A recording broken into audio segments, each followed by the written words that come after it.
Hi అండి, అందరూ ఎలా ఉన్నారు? ఈరోజైతే కాకరకాయ ఫ్రై చేస్తున్నాను. ముందుగా అయితే కడాయి పెట్టుకొని నూనె అయితే వేసుకుందాం. ఫ్రై కదా, కొద్దిగా ఆయిల్ అయితే ఎక్కువగానే పడుతుంది. 1/2 కేజీ కాకరకాయలండి. ఇప్పుడైతే నూనె వేడెక్కిందిగా కొంచెం మెంతి పౌడర్ అయితే వేసుకుందాము. ఇప్పుడు కొన్ని ఎండుమిర్చి కూడా అయితే వేసుకోవాలి. అన్న తర్వాత ఇప్పుడు కాకరకాయ ముక్కలు ఇలా సన్నగా కట్ చేసుకోవాలి. ముందు కాకరకాయ ముక్కలు వేయాలి. సగం వేగిన తర్వాత ఉల్లిగడ్డ ముక్కలు అయితే వేసుకుందాము. హై ఫ్లేమ్లోనే పెట్టి కొద్దిసేపు అయితే వేయించుకోవాలి కాకరకాయ ముక్కల్ని. ఇలా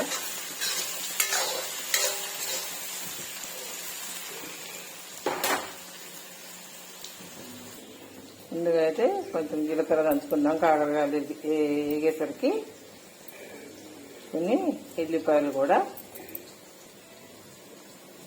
కొద్దిగా సాల్ట్, అలాగే కారం కూడా వేసుకోవాలి. ఇప్పుడు వీటిని దంచుకుందాము. ఇప్పుడు కొంచెం పసుపు కూడా వేసుకోవాలి. పసుపు వేసుకొని వీటిని 50% అయితే రోస్ట్ కావాలి. మరీ బాగా రోస్ట్ అయినా కూడా అంత అయితే బాగుంటుంది, కరకరలాడుతుంది. ఇప్పుడు ఇలా రోస్ట్ అయిన తర్వాత ఇప్పుడు మనం అయితే ఉల్లిగడ్డలు వేసుకోవాలి.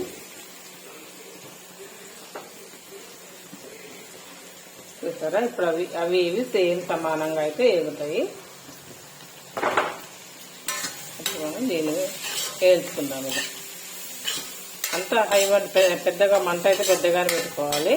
పెట్టుకొని ఇలా అయితే వేయించుకోవాలి.